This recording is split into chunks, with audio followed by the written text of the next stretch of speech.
अस्सलाम वालेकुम दोस्तों, उम्मीद करता हूं आप सब खैरियत से होंगे। दोस्तों, आज की इस वीडियो में सऊदी अरब की कुछ ज़रूरी और बड़ी खबरें आप लोगों के साथ में शेयर करने वाला हूं।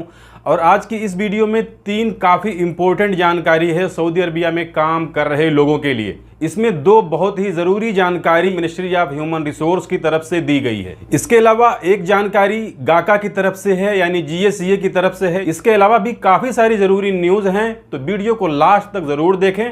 तो चलिए वीडियो में आगे बढ़ते हैं, लेकिन आगे बढ़ने से पहले एक बार फिर से आपसे रिक्वेस्ट है, वीडियो को अभी से लाइक कर दीजिए। चैनल को अगर अभी तक आपने सब्सक्राइब नहीं किया है तो चैनल को सब्सक्राइब करके बेल आइकन को प्रेस करके ऑल पे सिलेक्ट कर लीजिए, ताकि हमारे आने वाली और भी दूसरी वीडियो का नोटिफिकेशन आपको मिले। तो सबसे पहली जानकारी मैं आप लोग को जो GSA की तरफ से आई है वो बता देता हूँ, और इसको कंप्लीट देखना, एक एक चीज़ मैं आप लोग को एक्सप्लेन करूंगा, बताऊंगा। GSA ने सारी एयरलाइंस को ये कहा है कि कोई भी पैसेंजर जो सऊदी अरबिया के अंदर आता है तो इसमें बहुत सारे आने जाने वालों का सामान कभी कभी गायब हो जाता है, या उन्हें देर से मिलता है, या उनका जो सामान होता है उसके अंदर वो टूट फूट जाता है। और ये चीज मेरे साथ हो चुकी है। तो इसको लेकर GSA ने कहा है कि अगर किसी भी पैसेंजर का कोई सामान डैमेज हो जाता है, यानी टूट फूट जाता है, या मिलने में देरी होती है, 2-4 दिन लेट हो जाता है उसको सामान मिलने में, या वो सामान गायब हो जाता है, तो इसके बदले में उन पैसेंजरों को एक मुआवजा दिया जाएगा, जिसमें इन्होंने बताया है कि अगर सामान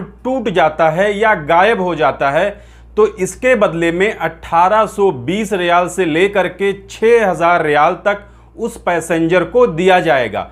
इसमें एक चीज मैं और आप लोग को बता देता हूं कि अगर आपका सामान 6000 रियाल से ज्यादा है तो इसके लिए आपको उस एयरलाइंस को बताना पड़ेगा। जब अपना जो है आप बैगेज लगेज में डालेंगे उस समय ये बताना पड़ेगा कि हमारे बैग में इतने कीमती सामान हैं, यानी आपके बैग में कोई ऐसी चीज है जो महंगी है, 6000 रियाल से ज्यादा कीमत की है, या टोटल सामान जो आपके बैग में है वो 6000 रियाल से ज्यादा है। तो इस कंडीशन में अगर आपका बैग गायब होता है या उसमें जो चीजें हैं उसको नुकसान पहुंचता है तो इसके बदले में जितने का भी सामान आपका होगा उतना आपको मुआवजा दिया जाएगा। इसके अलावा अगर आपका सामान मिलने में देरी होती है तो भी आपको एक मुआवजा दिया जाएगा। तो मुल्क के अंदर एक जगह से दूसरी जगह फ्लाइट से आने जाने वालों का सामान अगर मिलने में देरी होगा तो उनको 104 रियाल से लेके 520 रियाल तक मिलेगा। लेकिन अगर कोई इंटरनेशनल फ्लाइट लेकर के आ रहा है और उसका सामान देरी से मिला है तो उनको 208 रियाल से लेकर के 1040 रियाल तक मुआवजा दिया जाएगा। और ये मिलेगा कैसे, इसके बारे में भी थोड़ी सी जानकारी मैं आप लोग को दे देता हूं। देखिए, जब भी आपका कोई लगेज देरी से मिले या उसमें जो सामान है वो डैमेज हो जाए, नुकसान हो जाए या गायब हो जाए, तो उस वक्त आपको एयरपोर्ट पर बताना पड़ेगा। वहां पर एक फॉर्म फिलअप किया जाएगा जिसमें फ्लाइट नंबर, आपका पासपोर्ट नंबर, आपकी पूरी जानकारी ली जाएगी। इसके बाद जो भी मुआवजा आपका होगा उस दिन से लेकर के 1 महीने के अंदर आपको दे दिया जाएगा। अगर आपका सामान नहीं मिला है, बाद में मिला है, तो सामान के साथ में आपको मुआवजा दिया जाएगा। और अगर आपका सामान नहीं मिला है तो जो भी उसकी कीमत है वो मुआवजा आपको दिया जाएगा। इसके अलावा एक बहुत ही इंपॉर्टेंट जानकारी मिनिस्ट्री ऑफ ह्यूमन रिसोर्स की तरफ से डोमेस्टिक वर्कर के लिए आई है, यानी जो लोग डोमेस्टिक वर्कर की कैटेगरी में आते हैं, जैसे ड्राइवर हो गए, खद्दामा हो गए, आमिल मजरा हो गए, या जो है कुक हो गए, इस तरह के जो भी लोग घरेलू वर्कर होते हैं उनके लिए एक काफ़ी इंपॉर्टेंट जानकारी आई है। देखिए, जो ministry of human resource and social development है, इसमें अलग अलग कमेटियां हैं जो कि अलग अलग तरह के विवाद को सुलझाती हैं। तो इसी में एक कमेटी है जो डोमेस्टिक वर्कर के मामलों को सुलझाती है।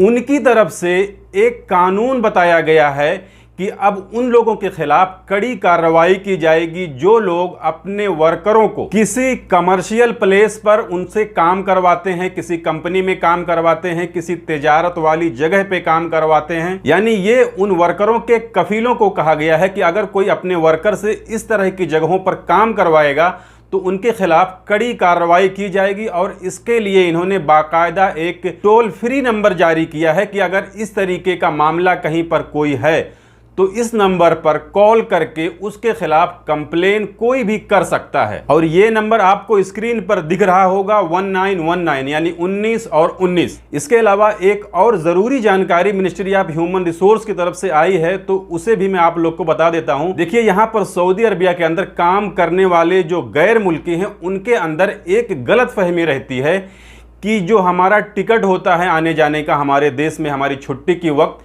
वो कफील की ही जिम्मेदारी होती है या कंपनी की ही जिम्मेदारी होती है। तो आप सब ये जान लो कि यहाँ के लेबर लॉ के अंदर ये कहीं नहीं लिखा हुआ है कि आपको अपने देश में अपनी छुट्टी के लिए आने जाने के लिए जो टिकट चाहिए प्लेन का, वो आपका कफील या आपकी कंपनी देगी। लेकिन अक्सर जब कोई सऊदी अरबिया के अंदर काम करने के लिए आता है तो उसका जब कॉन्ट्रैक्ट बनता है तो उसके अंदर ये चीज़ें लिखी हुई होती हैं उसके कफील की तरफ से कि साल में या 2 साल में जब वो छुट्टी जाएगा तो उसको टिकट दिया जाएगा।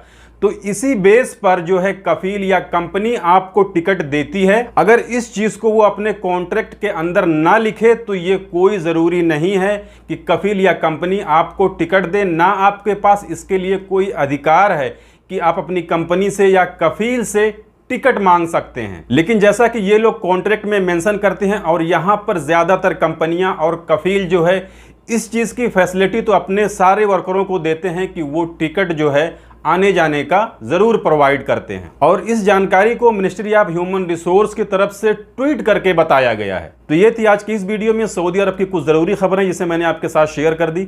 जानकारी अच्छी लगी है तो वीडियो को लाइक कर दीजिए। चैनल को अगर अभी तक आपने सब्सक्राइब नहीं किया है तो चैनल को सब्सक्राइब करके बेल आइकन को प्रेस करके ऑल पे सिलेक्ट कर लीजिए ताकि हमारे आने वाली और भी दूसरी वीडियो का नोटिफिकेशन आपको मिले। मिलते हैं फिर अगली वीडियो में, तब तक के लिए इजाजत दीजिए। खुदा हाफिज।